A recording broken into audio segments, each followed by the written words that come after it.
Marco, e seja muito bem-vindo ao meu canal. Eu sou a professora Saula e aqui eu te ensino química de forma leve e descomplicada.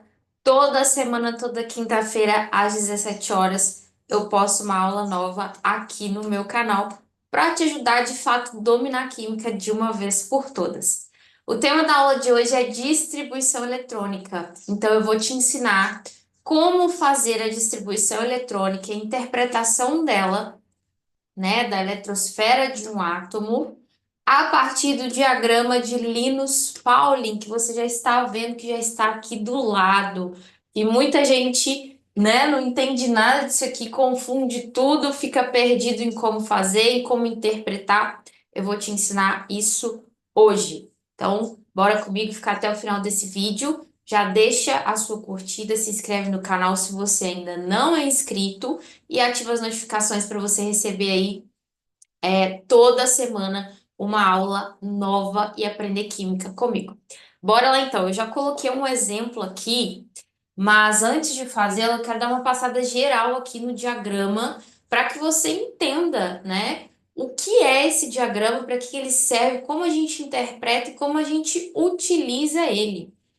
Bom, segundo o modelo atômico de Niels Bohr, que nós estudamos aí nas últimas aulas, se você não assistiu, recomendo que você volte os vídeos e assista as teorias atômicas, quânticas e clássicas, ok? Para que você tenha um embasamento aí da teoria de Bohr. Resumindo, o Bohr disse que o átomo tem na sua eletrosfera os elétrons divididos em camadas e em subcamadas. E é exatamente essas subcamadas, que a gente também chama de subníveis, que estão representados aqui no diagrama proposto por Linus Pauling. Então, tudo isso que você está vendo aqui tem as camadas, as subcamadas, que estão dentro das camadas eletrônicas, e a quantidade de elétrons suportada por cada um desses subníveis.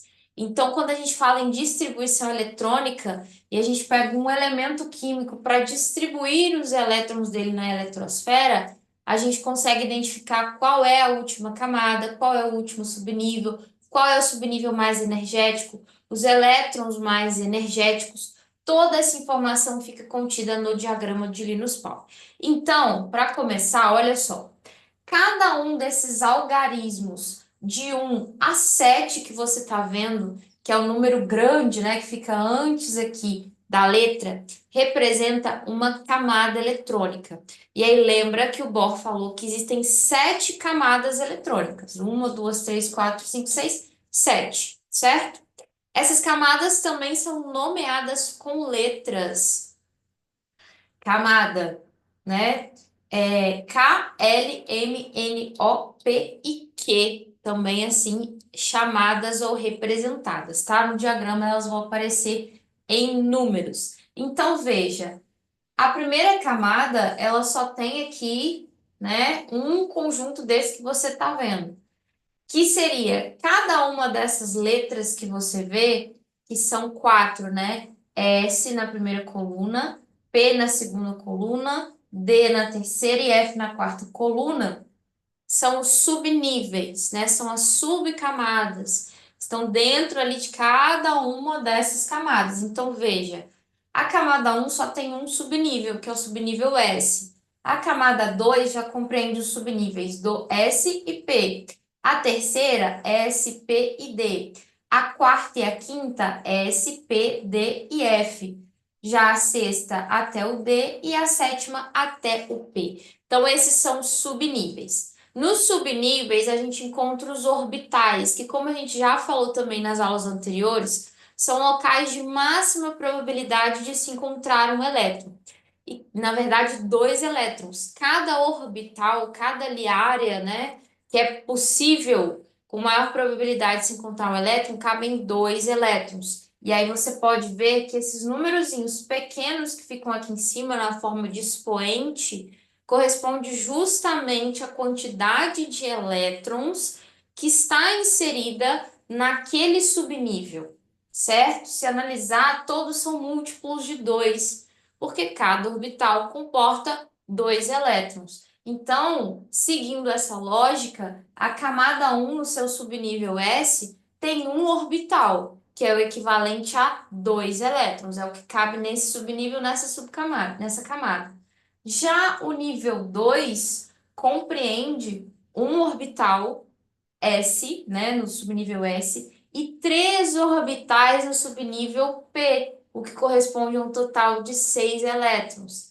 Já o subnível D vai compreender 5 orbitais, tendo 2 elétrons cada um, eu vou ter um total de 10 elétrons. E para o subnível F, a gente tem 7 orbitais, cada um com 2 elétrons, então a gente tem um total de 14 elétrons. Certo, Corri? Então, cada numeral grande, né, que antecede aqui a letra, corresponde à camada. As letras minúsculas correspondem aos subníveis. Esses subníveis contêm orbitais com 2 elétrons cada. Então, o número aqui que se apresenta na forma de expoente corresponde à quantidade de elétrons. É aqui que a gente vai fazer a contagem, tá? Com o número de elétrons para fazer a distribuição eletrônica. E aí aqui eu já trouxe o exemplo do átomo de oxigênio. O oxigênio, no seu estado fundamental, né, o oxigênio neutro, ele tem 18 prótons e, portanto, se ele é neutro, ele também tem 18 elétrons. Então, a distribuição eletrônica dele vai ser feita com base em 18 elétrons. E aí, o que que você vai fazer, Corri? Você vai começar pela seta aqui em cima, né? Pela primeira camada, o primeiro subnível, e vai seguindo a direção da seta, somando os números dos elétrons até que dê um total de, nesse caso do oxigênio, 18. É isso que a gente vai fazer. Então, basta seguir ali o diagrama de Linus Pauling. Então, de 18, eu vou começar com 1s2, e aí eu já tenho 2 elétrons na configuração. Depois, a seta me indica para o 2s2, 2p6, e aí você vai somando. Até aqui eu já tenho 2 mais 2, 4, mais 6, 10 elétrons. Eu ainda preciso de 8 elétrons. Então, vou seguindo aqui. 2p6, 3s2, 12 elétrons. 3p6, né, que é o próximo aqui na direção, deu aí 18 elétrons. 2 mais 2, 4. 4 mais 6, 10. 10 mais 2, 12. 12 mais 6, 18. Está aqui a distribuição eletrônica do oxigênio. É essa. E aí, olha as interpretações que a gente tira aqui. A gente compreende, analisando essa distribuição, que o oxigênio tem elétrons nas camadas K, L e M, ou seja, o número quântico principal, que equivale à camada, né, a quantidade de camadas, a gente estudou isso na aula anterior, nas teorias quânticas, os números quânticos, né, é igual a 3, porque são 3 camadas. A camada mais externa, ou seja, aquela que está mais longe do núcleo, é a camada M. E nessa camada, a gente tem um total de 2 mais 6, 8 elétrons. Essa última camada, que é a camada que está mais externa, mais longe do núcleo, ela é aqui a camada de valência, ou última camada, tá? São termos equivalentes, certo? Então, eu tenho 8 elétrons na última camada ou camada de valência. Então, esses elétrons aqui são também os elétrons de valência. E a gente tem a camada M e o subnível P como os mais energéticos.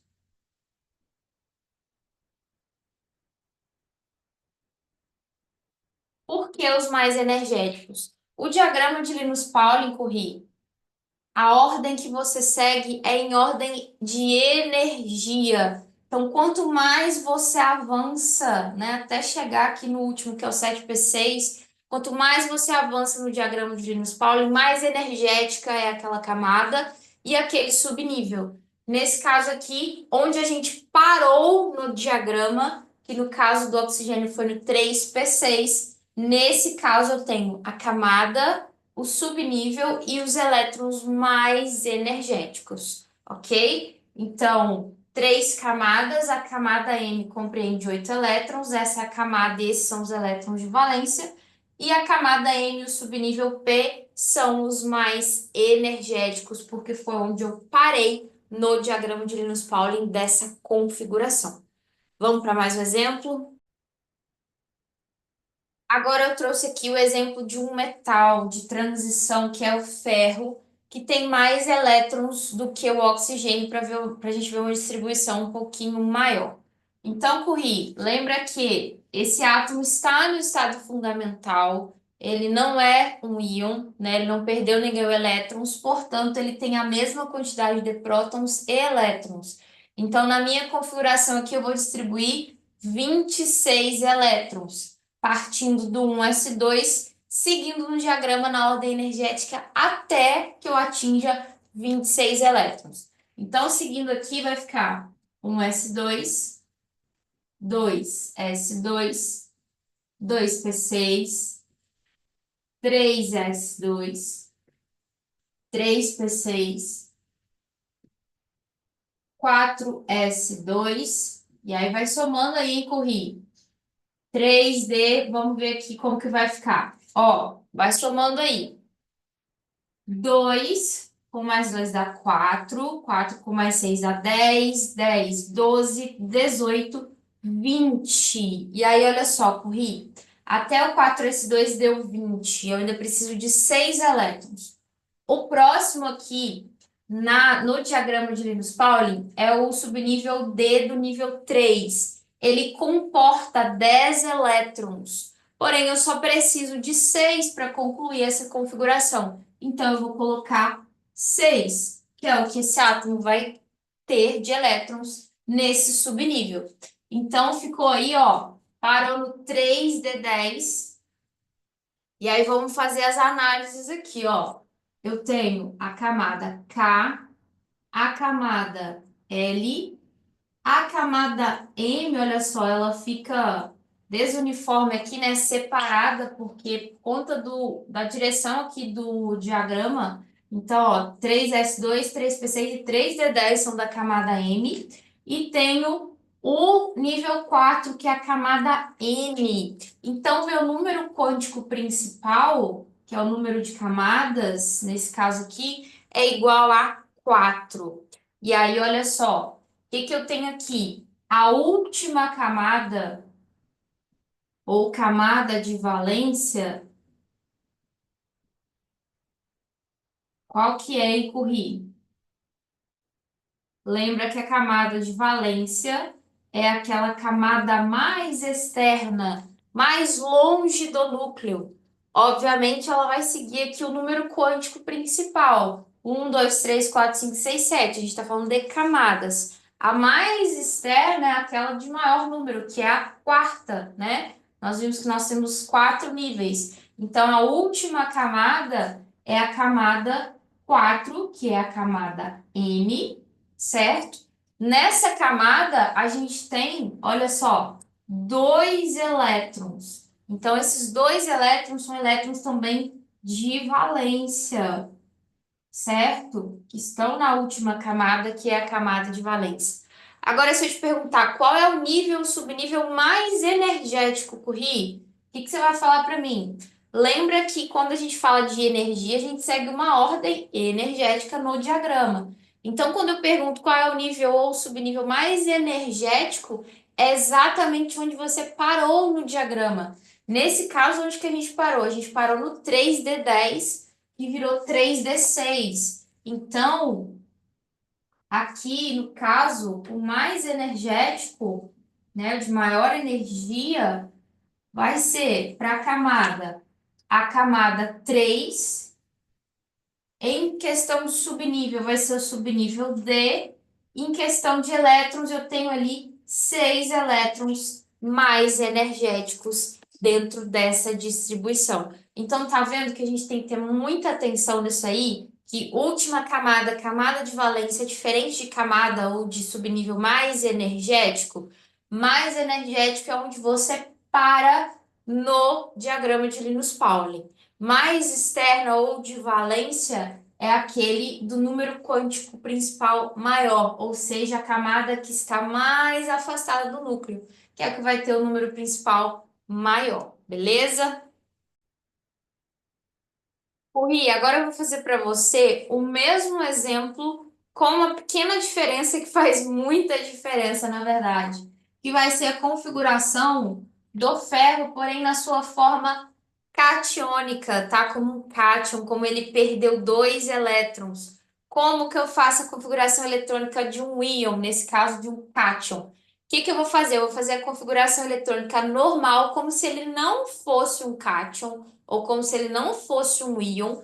Então, nesse caso, né, aqui eu distribuí os 26 elétrons já, eu mantenho essa configuração de 26, e aí depois eu vou analisar a carga.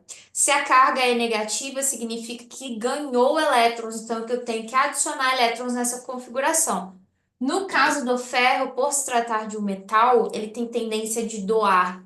Então, ele perdeu dois elétrons, eu preciso retirar dois elétrons dessa configuração aqui. E aí, como que eu faço isso? Eu vou analisar aqui aquele que está na última camada para que eu faça essa retirada. E aí a gente já tinha visto aqui que a última camada, ou a camada de valência, era a camada 4, ou camada N, né? Do número quântico igual a 4. E aí, olha só, por coincidência, esse subnível que acompanha o nível 4 aqui, cabe exatamente um orbital, que equivale aos dois elétrons que eu preciso retirar. Então, esse nível, esse subnível, esses dois elétrons estão fora dessa distribuição. A gente sempre tira os elétrons da última camada, ok, pessoal? Então, isso muda tudo, porque agora a camada 4 não existe mais. Então, o número quântico principal passa a ser 3. Eu passo a ter apenas as camadas K, L, M, né? E a última camada vai ser a camada 3 ou M. E aí eu vou ter quantos elétrons de valência aqui, né? Veja, eu vou ter 3s2, 3p6, 3d6. Ok, pessoal? Então, aqui na última camada, né, como total, eu vou ter 8 e 6, 14 elétrons. E a camada, o subnível mais energético são a camada 3, certo? Com o subnível D. E aí, esses 6 elétrons aqui são os do subnível mais energético. Ok, pessoal? Então, esse é o padrão de distribuição eletrônica, independente se é um cátion, se é um ânon ou se é um átomo neutro. Você vai partir do início do diagrama e onde você parar de acordo com a quantidade de elétrons, você vai fazer essas análises, né? Você vai ser convidado a interpretar qual é o elétron da última camada, qual que é a camada de valência, né? Então, camada de valência e última camada são a mesma coisa. Qual é o subnível, a camada mais energético, que é onde você para, né? No diagrama, que ele está em ordem de energia, e quais são os elétrons da camada de valência, ok? Se você ficou com alguma dúvida ainda, comenta aqui embaixo que eu vou te responder. Deixe também a sua sugestão de tema de aula, o que você gostaria que eu desse uma aula aqui para que você aprenda e possa de fato dominar a química de uma forma bem tranquila, bem leve, sem estresse, tá? Não se esquece de deixar também o seu joinha se esse vídeo, se essa aula te ajudou aí a aumentar o seu conhecimento em química. Então, até mais, Corri, até a próxima aula da próxima semana. Te espero aqui, hein?